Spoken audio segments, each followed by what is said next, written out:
Programa Plenitude, com Iraci Campos.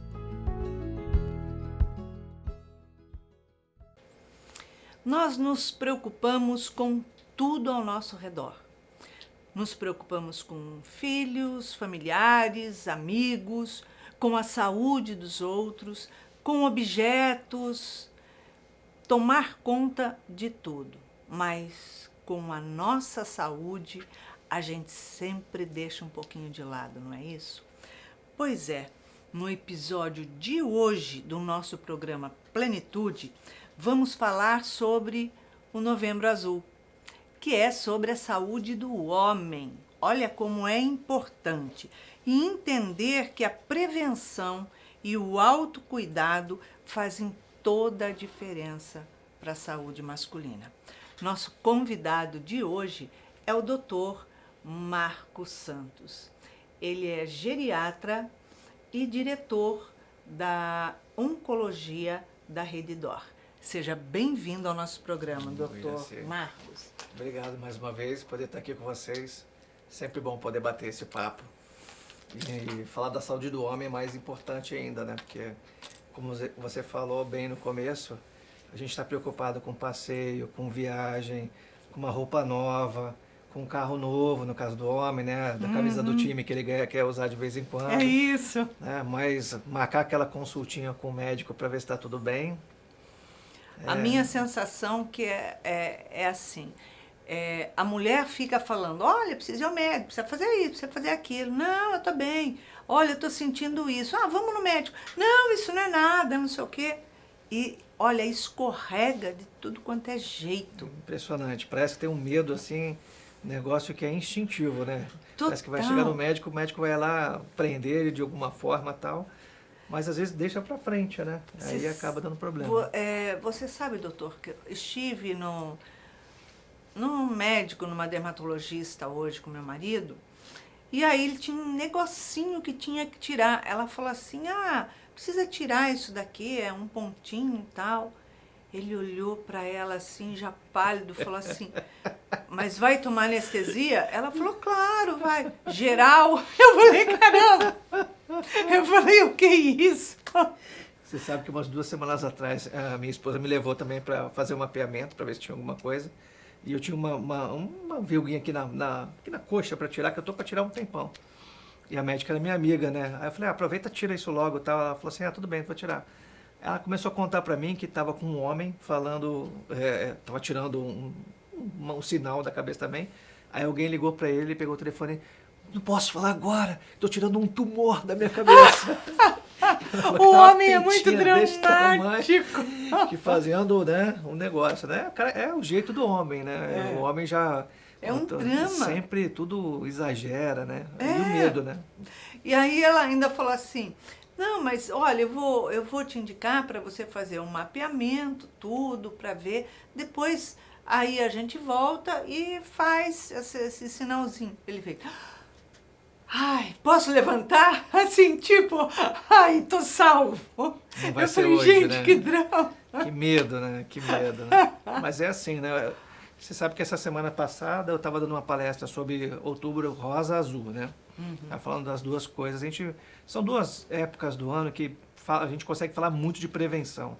E algumas empresas elas pedem para a gente poder falar sobre isso e eles usam isso para a semana de segurança do trabalho e tal, como um mote para poder chamar as pessoas à responsabilidade, né? Aí a gente estava conversando e uma pessoa falou para mim, você vê como é que são as coisas, né? A menina, quando tem uns 13, 14 anos, os pais já ficam preocupados e mandam para o ginecologista para fazer uma avaliação, tal, não sei o quê. Menino, só vai para médico se acontecer alguma coisa, se quebrar alguma coisa, se cortar alguma coisa, ou se tiver com alguma doença. Não faz nada preventivo desde a infância, Nada, né? É diferente, nada, né? nada. É a educação, é a cultura, não sei bem se é a cultura ou se é o desleixo. Porque quando o menino é criança, enquanto ele estiver indo ao pediatra, a mãe está indo levando. Acabou a fase pediatra, tipo assim, pronto, a saúde eterna. E não é assim. E quando se trata da saúde masculina, na prevenção de câncer de próstata, aí é muito mais complicado. Muito importante. Que medo, meu Deus, que medo. Tipo assim, vai me arrancar um órgão. E o problema é que esse medo, às vezes, ele te impede de fazer um diagnóstico precoce. E 90% dos casos de câncer de próstata, se a gente fizer o diagnóstico precoce, tem chance de cura. Então, cada vez que você faz mais cedo, principalmente se você olhar se tem algum fator de risco, é mais importante que você vai tratar isso com uma super antecedência, então você vai ter uma longevidade maior, né? Menos complicações, enfim. E realmente esse medo ele acaba afastando um pouco. O homem, nessa questão de ser muito prático, eu estou fazendo meu trabalho, eu estou cuidando da minha família, eu sou aqui o responsável de tudo. Hoje já nem dá muito para a gente pensar dessa maneira, mas o brasileiro ainda tem muito isso, o homem é o responsável por prover a casa, né? Então, e isso acaba... aquela coisa, eu não estou sentindo nada, vou no médico fazer o quê? Exatamente. E às vezes está sentindo, Iraci, mas aí eu não posso sentir isso porque eu sou homem, eu tenho que prover a casa e vai negligenciando o negócio, vai deixando passar. Exato, né? Exato. E aí complica mais para frente. Agora, quais são os fatores de risco para um câncer de próstata? Homens acima de 45 anos, a gente sabe que já tem que ter um olhar um pouco mais próximo para esse tipo de cuidado preventivo, mas aqueles que têm história familiar, que são obesos e não fazem prática de exercício físico, bebida alcoólica mais cigarro, são as coisas que acabam influenciando muito na questão de risco. Né? Tem uma característica também de raça, né? Quem é proveniente da família raiz africana tem mais chance também por uma questão genética específica, então aumenta um pouco o risco. Então a gente sugere que faça essa prevenção, 45 anos realmente é um bom ponto. Homens normais que não têm história familiar, acima dos 50 anos é meio que obrigatório fazer esse acompanhamento. Seria uma vez por ano ir a um urologista, enfim, fazer o exame. O problema é que o homem ele tem um preconceito muito grande de fazer o exame. Sim. Porque tem o toque retal. Uhum. E eles ficam naquela onda de que vou perder a minha macheza, ou sei lá o quê. Sabe? Se fosse assim, a mulher também não ia ter filho porque ela tem que ir ao médico e antes só tinha médico ginecologista homem. Demorou para ter mulher. Então, quer dizer, tipo assim, não vamos ter filho. Olha que engraçado, né, Iraci? Hoje, 70% dos médicos são mulheres. Tem muito mais médica do que médico hoje em dia. Olha, e a gente tem médicas urologistas. Então você imagina para um homem a dificuldade que é, porque o exame o exame urológico masculino, ele não é só o toque retal, tem outras coisas de examinar o órgão masculino. Então você imagina o desconforto de um homem deixar uma mulher que não conhece mexer ali para poder examinar, para ver se tem alguma alteração no escroto, do próprio pênis, para ver se tem alguma coisa, explicar que está tendo dor assim, dor assado, né? E ter que fazer o exame de toque por uma mulher. Então, olha só como a gente está criando mais barreiras, né, para uma modificação do perfil da profissão propriamente dito. E o homem realmente tem muito medo em relação a isso, achando que vai ferir a masculinidade. Mas é que eu sempre brinco, né? Eu tenho 50 anos, eu já fui. Não precisa ir todo ano se você não tiver fator de risco. Se você não tiver história familiar, não tiver nenhum outro fator de risco, você pode fazer uma vez, depois, 5 anos depois, e fazer um acompanhamento. Tem outras coisas que a gente pode fazer como acompanhamento, como PSA, ultrassom, que podem ajudar só para acompanhamento, não tanto para o diagnóstico. Porque o exame de toque é o padrão ouro mesmo, né? Então, se você não tem risco, fez uma vez, está tudo certo, volta daqui a 5 anos para poder fazer o acompanhamento, que está tudo bem. Se você tem fator de risco, ou a próstata está um pouco aumentada, e aí a gente faz um acompanhamento mais de perto, esse vai precisar voltar realmente e vai ter que realizar o exame com um pouco mais de frequência. Né? Tem uma situação que eu já vi acontecer algumas vezes, da pessoa, o homem ter tido algum câncer já, ou estar sempre acompanhando, tem que fazer PET uma vez por ano, uma vez cada 6 meses, seja lá o que for. E quando chega nessa época da campanha, né, da prevenção, que você fala, olha, você precisa fazer uma vez por ano, pelo menos, porque você já tem um histórico. A resposta, não preciso, claro que não, eu já faço PET todo ano.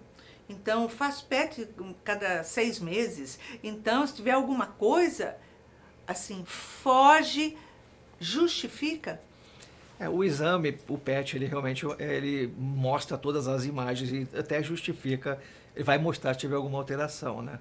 O problema é que quem está fazendo PET é porque já teve algum tipo de câncer, então está fazendo um acompanhamento para ver se aquilo vai acontecer de novo no lugar inicial que ele teve câncer, ou ele pode realmente desenvolver um outro tipo de câncer, mas justifica, assim, ele não precisa se preocupar em relação a isso, por conta do exame de toque especificamente, né? Então, vamos dizer que ele está meio se livrando, assim, porque o PET faz um bom mapeamento. Vai fugindo, né? Para lá, para cá, e não tem como. Agora, quando uma pessoa é detectado com câncer de próstata, quais são os procedimentos, mas antes do procedimento, qual a reação que a pessoa tem? Como que funciona isso? Assim, a maioria dos homens lida um pouco mal com esse tipo de diagnóstico, porque primeiro que é uma perspectiva de finitude, né? Ele já se vê, de novo, o homem sempre tem a tendência a ver um pior cenário sempre, então ele vê uma questão de finitude próxima, então isso já dá a maioria dos homens se fecha um pouco em relação a isso. A outra, que o homem sabe hoje em dia, até porque a gente tem muita informação, que alguns tratamentos ou são castradores, porque são medicações que diminuem o hormônio para poder controlar aquele crescimento. Então ele vai perder a questão da libido, essas coisas todas, isso impacta demais na questão psicogênica do homem. Parece que ele perde a masculinidade dele. Principalmente, acho que se ele for mais jovem. Se for mais jovem, então, assim, se for mais jovem e não tiver filho ainda, e estiver querendo ter filho, ou se tiver num segundo casamento e está com perspectiva, então tudo isso acaba influenciando demais nesse primeiro impacto, né? Então são as duas coisas que a gente acaba. E os outros tratamentos, se for cirúrgico, a gente sabe que também pode deixar algum tipo de sequela, com o tempo até melhora, mas demora 1, 2 anos às vezes para a pessoa voltar ao normal, e isso também impacta na psique do homem, ele acaba ficando tendo dificuldade de aceitar o diagnóstico. E como ele se fecha, às vezes se fala pouco, às vezes você vê o homem deprimido, você vê ele indo mal no trabalho, piora a relação dentro de casa, tal, que ele não consegue colocar para fora essa frustração de perder uma coisa tão importante, né? Tão genésica assim dele, que ele fica... Porque a masculinidade do homem tá na parte genética, não tá na cabeça, na atitude, no seu modo de se portar, se vestir. Não, eu acho que isso é uma coisa que vem de séculos e séculos. Tá quase atávico, né? A gente fica com essa questão que a reprodução é uma apresentação de amor, e não é, né, Iraci? Senão, quando a gente envelhece, quando a gente está em casal envelhecido, que o sexo não vira mais uma atração, vamos dizer assim, ou um evento, vai virar um evento. Que quando vai acontece, virar um evento, adorei. Quando acontece, ele tem que ter Uau, vai passar festa. uma semana falando sobre aquilo. Exatamente, ele vai contar para todos os amigos e as amigas no baile da terceira idade e tal, mas é porque aquilo não é mais o principal da relação dos dois, né? O amor e a convivência, a troca é mais importante. E o homem tem muito essa dificuldade de entender que isso não vai inibir ele de amar outra pessoa, de ter relação com a pessoa, com relação com os filhos, com a esposa, com companhia, sei lá quem que seja, não altera isso, porque o importante é a relação. Claro que em algum momento isso pode ser tratado de outra forma, mas a primeira coisa é, vamos resolver o que está te impactando nesse momento. Depois a gente fluidifica e arruma as outras coisas para você poder ficar bem, né? Com certeza. Agora, eu acho que seria importante a pessoa, ao ser diagnosticada, ele fazer ali um tratamento, enfim, uma terapia, né? Porque isso vai ajudar ele ter uma outra visão da vida, do quadro, né? A gente sempre recomenda, assim, quando tem qualquer tipo de diagnóstico desse, que tenha um acompanhamento psicológico no mínimo, né? Para ajudar até a compreender o que vai ser feito com ele. Porque o médico ele tem um tempo limitado ali entre atender, examinar, olhar os exames e dar o direcionamento do que o paciente tem e dar algum outro conselho e tal. E o homem, como eu disse, às vezes ele não se abre para perguntar, tirar as dúvidas dele. E talvez numa terapia ele se sinta mais confortável e pôr para fora os medos, os questionamentos, as coisas do futuro que às vezes nem vão acontecer, mas acabam ficando ali maquinando na cabeça e acabam ajudando ele a se afundar mais. A gente sempre aconselha ter uma terapia psicológica, pelo menos, junto. E as outras coisas de atividade do dia a dia para ocupar a cabeça. Então, se gosta de fazer seu encontro com seus amigos, vá no seu encontro com seus amigos. Se gosta de jogar seu futebol, continue no jogo de futebol. Se você quer faz sempre uma rotina com a sua família de viagem, continue fazendo. Porque a tendência também é a pessoa tentar se reprimir um pouco, perde um pouco esse contato com os outros. Então, a gente precisa estimular isso. E às vezes o médico não tem essa abertura. Então, um outro profissional de saúde consegue ajudar um pouco, às vezes, essa pessoa a sair do outro lado, entender melhor o que está acontecendo com ele, o que vai passar com o corpo dele, como é que isso vai responder, qual é realmente o benefício do tratamento e o que pode acontecer de efeito colateral, para que ele fique ciente daquilo, não crie um imaginativo ali de que pode acontecer várias coisas, porque às vezes nem acontece. Hoje a terapia tem várias terapias muito mais avançadas, tem menos efeito colateral, tudo isso vai contribuindo. Mas se ele não se abrir para perguntar, você entra num universo, né, e você não consegue ajudar. Não tem como. Agora, qual é a faixa de idade que é mais recorrente acontecer o câncer de próstata? Acima dos 50 anos, a tendência é aumentar, mas acima de 65 anos a gente vê com uma incidência maior. Que é mais crítico. Sim, porque a próstata, como o nariz e a orelha e unha, eles continuam cabelo, crescendo, eles sim. continuam crescendo, né? Então o homem nasce e a próstata começa a crescer, ela vai crescer até o dia que ele... Alguns crescem muito e fica só uma que a gente chama de hiperplasia, é só o aumento da glândula mesmo, sem doença cancerígena, e aquilo vai se mantendo, se não tiver nenhuma repercussão de obstrução nem nada, fica natural para o homem, né? Então, se a gente sabe que isso vai acontecer, quando vai ficando mais velho, além de ela continuar crescendo, ela tem mais chance de uma célula se atrapalhar nesse crescimento e aí ela se transformar em câncer. Então, quanto mais velho, o diagnóstico acaba mais frequente.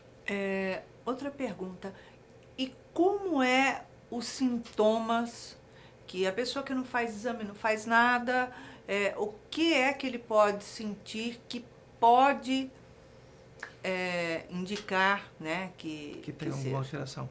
Sim, o câncer de próstata especificamente, ele é um pouquinho silencioso. Aliás, acho que todo câncer ele é silencioso, né? Quando ele aparece às vezes, ou a gente faz um diagnóstico por prevenção, ou quando ele aparece sintoma e tem sintoma, ele já está numa fase que a gente poderia ter tratado com mais eficiência antes. Mas normalmente é alteração da frequência de urinar, então o homem que vai no banheiro várias vezes e parece que a bexiga nunca tá vazia. Tanto o aumento da próstata como o câncer podem causar isso. Ardência sequencial para urinar, saída de sangue na urina, a sensação de bexiga nunca vazia, que a gente chama de bexiga que não está plenamente esvaziada, são sinais importantes que aparecem para poder a gente pensar em câncer. Claro que outras doenças podem fazer isso também, mas quando aparece isso, e principalmente se tiver sangue, a gente tem um alerta maior para poder olhar o que está acontecendo. Infecção urinária pode acontecer com os mesmos sintomas, tá? O problema é que, nesse caso, a gente trata e resolve. No outro, você trata e aqueles sintomas continuam. Então, a gente precisa fazer outros exames para poder ter certeza que não é só uma infecção. Pode ter alguma outra coisa atrapalhando. Certo. E, no caso, algum outro problema de saúde pode vir a ajudar com que isso se desenvolva alguma coisa? Ou... Quem tem histórico familiar de câncer, quem tem histórico de câncer prévio, ou já fez algum tratamento com quimioterapia ou radioterapia, principalmente na região abdominal, pode ter chance de apresentar câncer de próstata. Homem, claro, né? Mulher não apresenta câncer de próstata. Apesar que o homem apresenta câncer de mama. Né? É verdade, né? Isso, é verdade. É muito, muito raro, mas acontece. Mas no homem, qualquer coisa de irradiação ou de cirurgia prévia que na região que manipulou alguma coisa ali, pode ajudar a ter alguma alteração nesse específica para poder ter câncer ou história familiar. E além do câncer, né? Porque a gente sabe que nós não somos partes, né? Não somos pedaços. Eu não sou Um órgão, né? um órgão independente ali. Então, quer dizer, num todo, quais são as necessidades de cuidados essenciais com a saúde masculina? Normalmente, as coisas que mais impactam no homem são as doenças cardiovasculares e diabetes. Então, pressão arterial, insuficiência cardíaca são causas muito grandes que acabam acometendo o homem, porque, mais uma vez, não procura apoio, tem aquela pressão na nuca de vez em quando, acho que não é nada, que é estresse e tal. E aí ele acaba desenvolvendo esse tipo de alteração. Quando vai ver, está hipertenso já há muito tempo. E aí isso pode estar trazendo problema em outros órgãos também. E diabetes também, por conta de estresse, obesidade, má alimentação, tudo isso pode atrapalhar. Quando a gente olha para a parte coronária, toda vez que a gente fala cardiovascular, a gente está falando coração e cérebro. Então eu posso ter problemas de entupimento das artérias do coração e do cérebro também. Então eu posso tanto ter um AVC como ter um infarto no coração. São coisas que impactam muito no homem. E tem formas de fazer diagnósticos precoces, ou seja, preventivos, né? Um bom check-up sempre é super recomendado. Ter um clínico de referência, ou ir ao médico com uma regularidade, é importante, porque num exame básico de uma conversa, você já consegue saber quais são os hábitos que são de risco para aquele homem. Ele fuma, ele bebe com frequência, não faz exercício físico, trabalha num ambiente altamente estressante. Então, são fatores de risco para vários tipos de doença. Aí já começa. A alimentação é completamente desregrada, nada saudável. Então você pode ter problema cardíaco, problema pulmonar, você pode ter problema gastrointestinal, você pode ter um monte de coisa por causa disso. Sedentarismo, então ele não tem nenhum tipo de circulação boa do sangue, então isso também não oxigena o cérebro, então a gente pode ter doenças relacionadas à cognição também a médio e curto prazo, porque isso também influencia na questão cognitiva do homem. Então qualquer tipo de coisa, numa primeira avaliação, só de conversar, você já consegue ver uns fatores que podem preocupar para isso. Quando a gente vai para o exame, e aí aquele que o médico, um exame básico, vê pressão, vê temperatura, auscultar o coração, pulmão, fazer um exame físico mínimo no paciente, você consegue ver se já tem alguma alteração ali também que ajude. Então, às vezes, está com um nódulozinho na barriga, você palpa ali, você vai ver, já fez colonoscopia, não fez, tem história familiar, tal, não sei o que, quando você vai ver, faz a colonoscopia, está lá, tem uma doença no abdômen que você tem que tratar, tem um câncer de intestino para tratar. Mas se não passasse por aquele exame, talvez não soubesse o que ia acontecer. Hoje em dia a gente se preocupa muito com a questão de gordura no fígado, porque sabe que isso é um fator importante para câncer de fígado especificamente. E a sociedade hoje ela tem sobrepeso e o fígado fica sobrecarregado com um monte de coisa. Então tem outros exames que te ajudam para saber se está mais fibroso, menos fibroso, aumenta o risco. Então isso também um bom clínico pode ajudar. Então acho que um bom check-up acaba ajudando ele a ser. E claro, quando a gente passa de 40, 45, 50, aí a gente tem que intensificar isso. Eu costumo dizer, você vai checapando tudo, vai checapando. Cada vez mais para ver se consegue equilibrar. Agora, quando a pessoa, por exemplo, tem alguém que tenha tido, tipo o pai, né, teve um diagnóstico coronário, safenou, ou teve um câncer, ou teve, enfim, alguma dessas doenças que a gente sabe que são mais críticas, né? Os filhos têm como fazer algum tipo de exames que possa dizer se ele tem ou não a possibilidade de ter, que nem aquela atriz americana que eu esqueci. Angelina Jolie. Isso, que ela fez, removeu a mama, mas o fato de você não ter na mama pode surgir em outros lugares, né? Sim. E tem exames, coisas que a pessoa possa fazer preventivo para ver se ele tem a disponibilidade ali, se ele está, tipo assim, estou na mira, estou no risco, estou na pista. Sim, hoje já tem testes genéticos que mostram se você tem algum gene que te aumenta o risco de você ter esses tipos de doença. Quando tem história familiar e alguns marcadores da pessoa que tem especificamente o câncer, eles são mais indicativos, que tem maior risco na família também, então a gente recomenda que faça uma avaliação com um geneticista e faça os testes genéticos para poder se você tem uma chance mais aumentada. Dependendo do que vier nesse teste, dá para fazer o que a Angelina Jolie fez. Ela tirou a mama e, se eu não me engano, ela tirou, acho que os ovários também. Ou tirou o útero e ficou com os ovários. Porque todos esses cânceres, tanto do homem quanto da mulher nesse caso, são hormônio dependentes. Então você tem que tirar o fator de risco maior, que no caso dela era a mama, para o risco de mama. Então ela tirou, já tinha filho, já tinha amamentado, apesar de amamentação ser um fator protetivo, ela não tinha nada nas mamas, mas o risco era muito aumentado, porque ela tinha um fator crítico e a mãe parece que tinha doença nas duas mamas. Então ela tirou, colocou uma prótese, continuou linda, entendeu? Não Linda, teve problema poderosa, nenhum. Exatamente, continua, não mudou nada.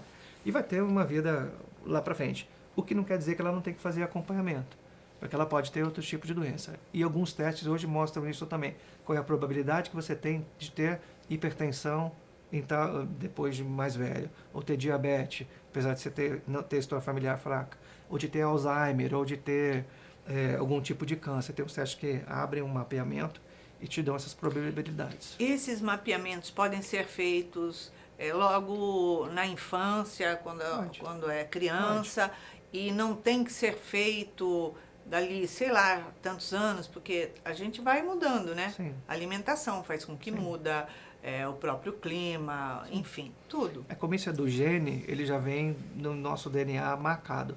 Então, o teste ele vai ser um marcador para você acompanhar a longo prazo. Claro que o que a gente põe para dentro altera as estruturas em volta e fora as outras coisas que a gente, das nossas atitudes, que acabam ajudando também. Mas o que está no gene, ele determina uma linha de possibilidade para frente. Então, ele te ajuda a você saber que no futuro você pode ter aquilo ou não. E aí, o grande lance é o que eu posso fazer para minimizar isso. Então, eu tenho que ter atividade boa de vida, eu tenho que ter um bom acompanhamento médico, eu não posso fumar, não posso beber, entendeu? A minha alimentação tem que ser saudável, porque qualquer coisa disso vai somar aquele risco que eu já tenho genético. Então, é uma soma. Se eu tenho um risco de 10% para ter câncer de mama, eu não posso ficar obeso, eu não posso não ter filho. Se eu menstruar mais tarde, isso já é um alerta. Se eu ficar na menopausa mais cedo, isso já é um alerta. Então, tem coisas que acabam se somando e vai aumentando o seu risco. Aí alguém, em algum momento, vai falar, olha, melhor a gente agir preventivamente. Como na infância a gente vai olhar só isso, depois quando a pessoa começar a se desenvolver, foi sofrer a influência dos hormônios, aí a gente talvez tenha que atingir, aí a gente está falando de adolescência e já para adulto, para poder fazer uma coisa mais assertiva. Mas, quando é muito alto risco, o ideal é a gente fazer acompanhamento desde cedo. Com certeza, com certeza. E a gente sabe que bastou encarnar para ter todos esses problemas. Não fala, né? não. A gente já sabe que pode ter, não tem jeito. Não tem Está como. predisposto a, não tem jeito.